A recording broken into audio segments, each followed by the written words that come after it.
I wrote an abstract that caused this work to happen, and so they give me credit. I'm like the third one down. But the guys who actually did the work, I can't pronounce their names, but there they are.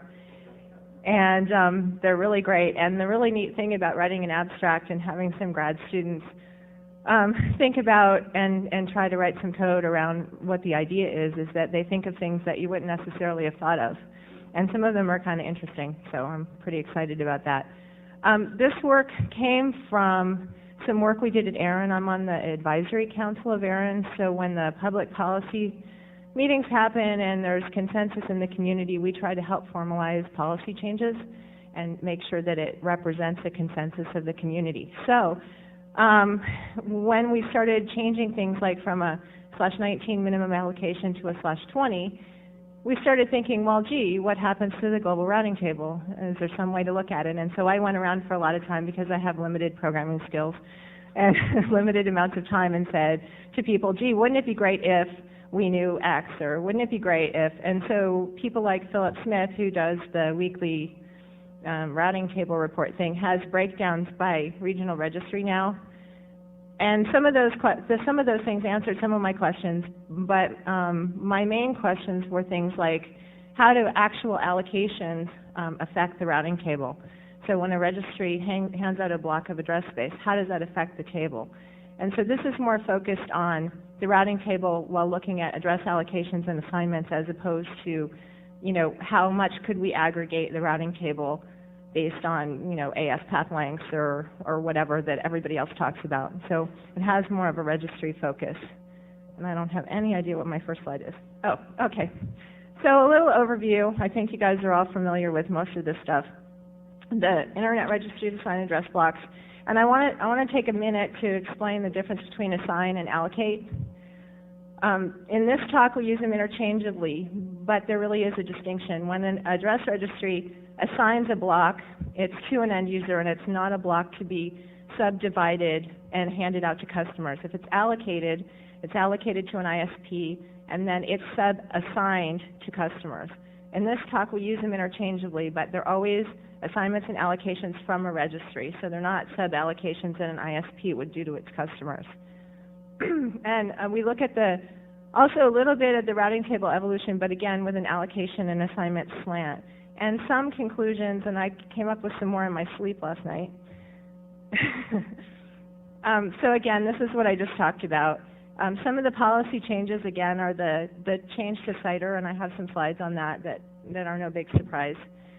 And the change from a 19 to a 20, which we really wanted to see if it had any effect at all. So how have the address assignments been performed? What are the block sizes over time, those sorts of things? What are the distribution of prefix length? And again, these are of allocations and assignments. So let's look at some of these charts. So in 1993, before we had, you know, CIDR was deployed, it's no big surprise that the allocations were 16s or 24s, because that's all we had. We had the 3 bears, you know, the /8 was too big, and the /24 was too small, and the /16 was just right. Only it wasn't, it was huge. So, and then after CIDR, a lot of different size prefixes started being assigned, so there's no big surprise there. Again, when we changed from a 19 to a 20, again, there's no really huge surprise. It used to be that there were a lot of 20s allocated. Now there are 19s. Now there are a lot of 20s. So no big surprise there. Now, if you look at allocated blocks over time, these were going to, I was thinking about removing these from the slides because they're a little bit deceptive, but nonetheless, they're a little bit interesting at the same time. So if we look at the different years, you see the allocation of blocks over time, just how many. And the yellow is what the grad students called non-aligned blocks, which is the part that's a little bit deceptive. One of the registries does assignment and allocation in the database slightly different than the others. So if a block gets assigned, say a company can only justify like a 19 and a 20, but not a whole 18, in the database it'll show up as one contiguous non-bit aligned block, even though it's really 2-bit aligned blocks and it's assigned as 2-bit aligned blocks. And then there's usually a reserve space for the rest of the 18, and then if they go back in the right amount of time, they fill up that space, and then they have one 18. So it's a way of trying to promote aggregation, not aggravation. But in the database, they didn't know that because they're not, they don't go to registry meetings. They don't get address space from the registry, so it wasn't something that they thought of. There are, however, a few really interesting non-aligned blocks, and I have an example later on. Also notice that there are blocks that are assigned that are longer than the minimum allocation, and most of these are because of the micro-allocation policies. And again, the scale's a little bit different, so there aren't really a huge number of these non-aligned ones. So this is an example. There's a couple examples, and this has nothing to do with this address block. Like, it's not their fault. I don't know whose fault it is, but anyway, it's not a bit-aligned block, and actually it's broken into a bunch of smaller bit-aligned blocks, and if you look in the database, that's how it's represented. There's another one we found. I was talking to Richard last night from Aaron, and he knows all these intimately, so we're going to work with him to help identify what some of them are just assigned a long time ago. But there's a /16 where they have the whole /16 except for the last /24, which makes for a really nice non-aggregatable block. And again, like I said, some of them are not bit aligned just because of the way they show up in the database, but they really are. And so we're going to tease those out and include them appropriately in the data sets. But it's just so small that it didn't really affect the analysis anyway.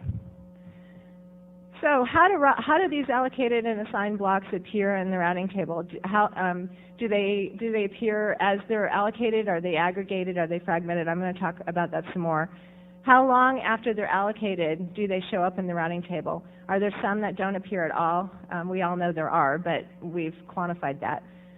We used the RIPE data, we used the route views data, and compared some of that to the links data.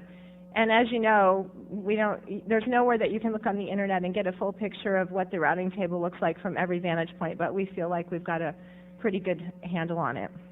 The total prefixes allocated in our study period were 9,554.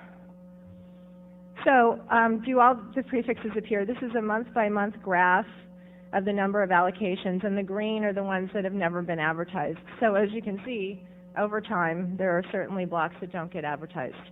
And it seems like in 2002, there are a lot of them compared to the number that are allocated.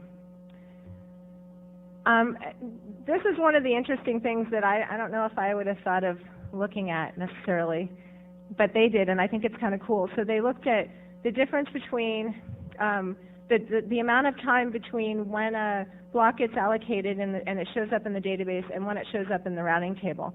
And as you can see, there's 108 allocations that have a delay that are greater than 400. So there's, for any time frame that they pick, there's still a lot of outliers. But the really interesting thing that I think is interesting is this graph, this chart. I removed the blocks because, well, I kind of was told I probably should.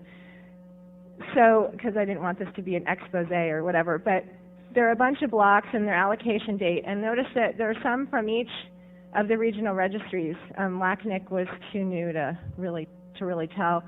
But this actually shows that there's a negative delay. So it's showing up in the routing table significant amounts of time before it shows up in the database as being assigned. So we're trying to figure out, and I talked to Richard quite a bit last night about what some of these could be. He said that some of them might be transfers, that in Aaron's case, when they transfer from one organization to another, it shows up in the database as a new allocation with a new start allocation date. So some of these might be that. Some of them look like they were assignments back before there was Aaron or RIPE or APNIC. So maybe they weren't actually in a database, but they needed to change their inaddr or something, and then they ended up showing up in the database. So we're in the process of looking at them. But it's pretty significant. 1,500 days that a prefix gets advertised before it gets assigned by the registry. That's pretty big. So how exactly do the allocations show up in the routing table? Do they show up just as they're allocated? Are they fragmented? Are they aggregated? I have some examples, and then the last four are combinations. So if it in the graphs, if it shows up as identical, then the only advertisement for that block is identical to the allocation length, and then there are combinations at the bottom. And this is an example. I don't really think I need to go through it, but if it's a 16, then it's advertised as a 16. And if it's fragmented, then the 16 isn't there, but some of the fragments are. So anyway. So if we look at some of these graphs, this is for all of the allocated prefixes in our study period. And some interesting things to take note are that 48% are advertised as identical to how they're allocated. But there's a whole bunch that aren't. So another 40% are some variation of fragmented, which means a lot of things. But to me, if you're looking at changing the policy, it might mean that maybe you don't want to start assigning little assignments to each person who comes, because for 40% of the prefixes, an ISP who's trying to save the routers from keeling over could filter out those more specifics and trim down the routing table and still be able to get to those prefixes. I mean, there's lots of other things you could say about that, but that's the thing that strikes me today. So if we look at these more individually, for /16s, they change a little bit more over time than just the whole picture. They have a higher fragmentation rate than any other size block we looked at. They also seem to get replaced, instead of just being identical, they get replaced mostly with identical plus a fragment. So somebody's injecting a hole for one reason or another out of these 16. So that's why the identical line, the blue line, is going down, while the little, I don't know how well these are to see, the little turquoise bubbly things are going up. It might be good, actually, if you pull up these slides on the web, if you're interested in looking at them, because some of them later on are a little bit more difficult. So 19s, I actually didn't find this overly surprising. They tend to be advertised as 19s, and I think that's because of the filtering policies that we had for so long, and some of the people that wholeheartedly enforced those policies. 19s seem to be, really highly identical to how they're advertised. Let's see.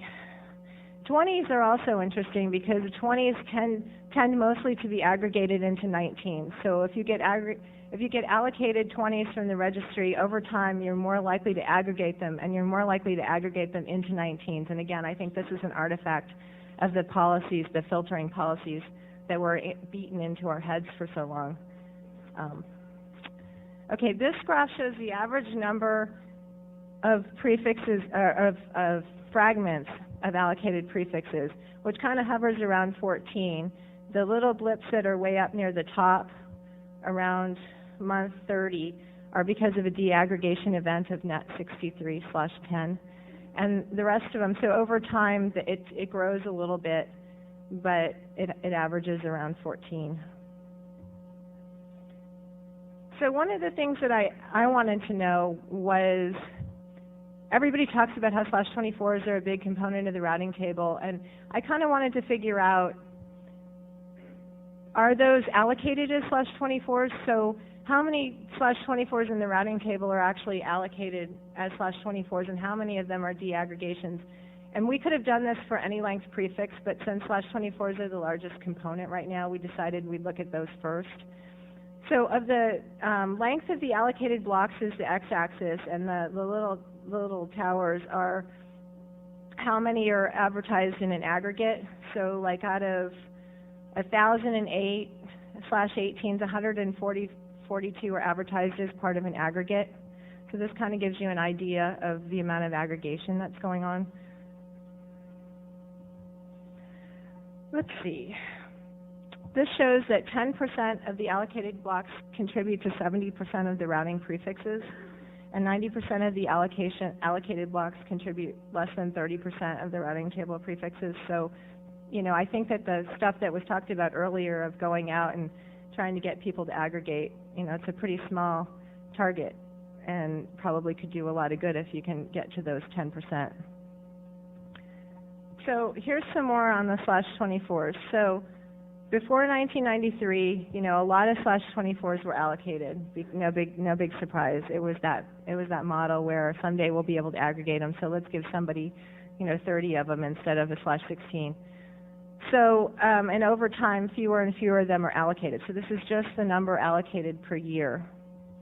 And then if we look at /24s as fragments of larger allocations, so year by year, you can see that a lot of these are fragments of larger allocations, especially like in 99 and 94. But some of the early ones I think are probably because people just never aggregated them after they could aggregate them. And this is a breakdown of /24's fragments per the size of the block that they're deaggregated from. So like for a /16, there are 14,307 /24 fragments out of 1,406 /16s. Let's see. So 58,329 are fragmented from larger allocation blocks. And all of these most of them came from /8s through /23s. Let's see. So if we look at this per country, I guess they decided that maybe it would be cool to see if somebody is worse than somebody else country-wise at aggregating or deaggregating. And you can see that they're pretty much the same. So the U.S. is about 6.8%. So the average number of routing entries that are fragmented from an allocation block are 6.8 in the U.S., 6.7 in China, 6.2 in Japan. So they're pretty much the same. It seems like Canada does a really good job of aggregation. Yay, go team. So let's see, changes in the global routing table. So let's look at how the allocations, some more about how they show up in the routing table. How many prefixes get added? How many prefixes go away? Where do they go? Things like that. And also, when we talk about IP addresses being consumed, it's basically they aren't necessarily reachable, but they're represented by the routes in the routing table. So if a /24 is in the routing table, then that address space represented by that /24 is consumed, even if 3 of the addresses or whatever, all of them aren't reachable, the route's there. So this is a standard graph of the growth of the routing table size. And if you look on the graph on the right, the dashed line is the amount of allocated address space, and the blue line, I hope you guys have colors, the blue line is the amount of address space that's actually represented by the routes in the routing table. So it's consumed, as we call it in the paper. So the routing table size in our study period changed from 53,000 some routes to 114,000 routes, and depending on your view of the world, that can change. So the growth has been really huge, and again, the growth in address space consumption, so the amount of address space represented by the routes in the routing table, has only grown 26.3%. And let's see, that's pretty good. So where did the new advertisements in the routing table come from? The total number in our study period was 87,941. And we wanted to look at the relationship between those and allocations. So 88.4% of them are fragments of larger allocations. 10% of them are allocations of equal size. And a little smaller ones are aggregations of multiple smaller allocations. So let's look at this. So this is where the new advertisements come from as far as the year. So these are allocated blocks in these years and which ones, how many showed up in the routing table, and then by country. So the U.S. had the most, and the other ones were smaller. So I guess it's no surprise we have more deaggregation. I guess we have more prefixes. So if we look at the pie chart, what does the pie chart say?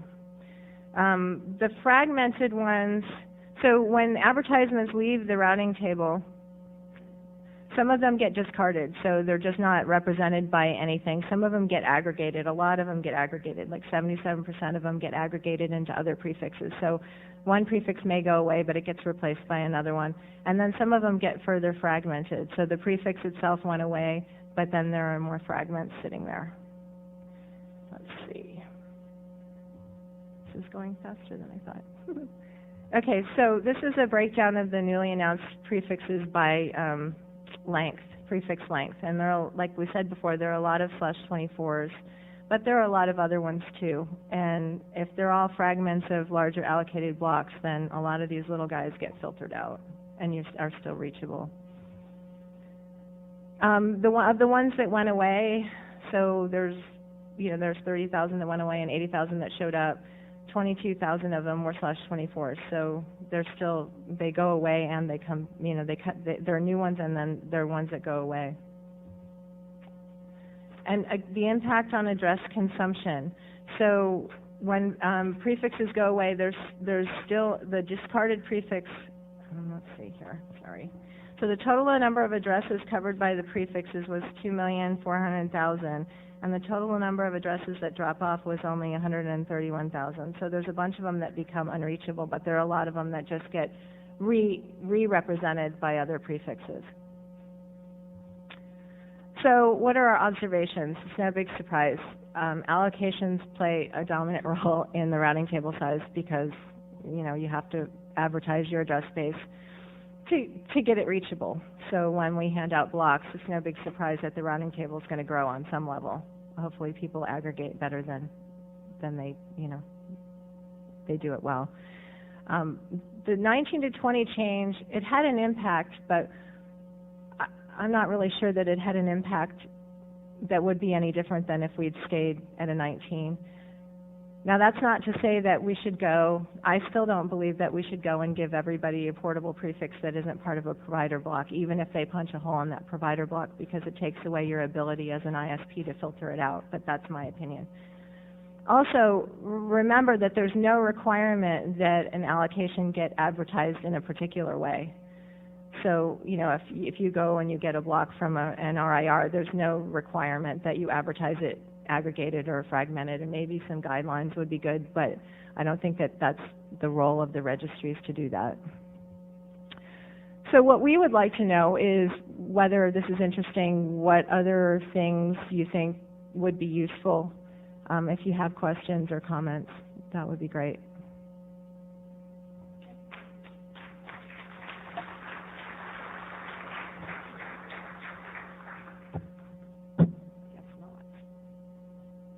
Nobody? Oh, okay. We really want feedback, so.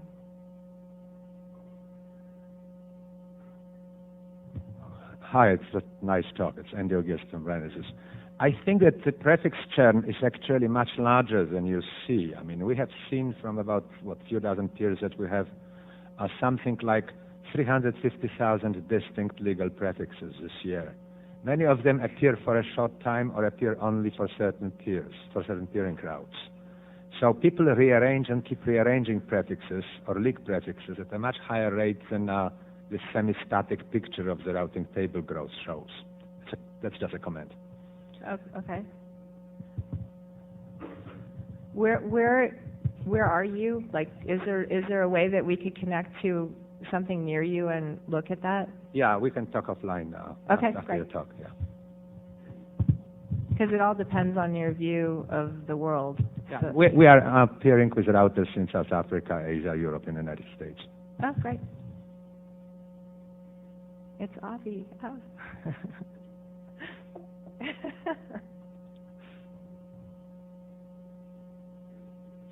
I'll just say that we see the same thing, but in many cases it depends on looking at ISPs that you might not think of, that don't peer, that you don't find at major exchange points, but that do some peering, especially some peering amongst themselves, and internationally where people who do peer, you don't have their BGP sessions logged. So I'd say that looking at Edge and looking international, and I don't know exactly what the number is, but it's in the hundreds of thousands of distinct things that we've seen pop up for some period of time, looking at BGP from Akamai. Okay. Anybody else? Thanks.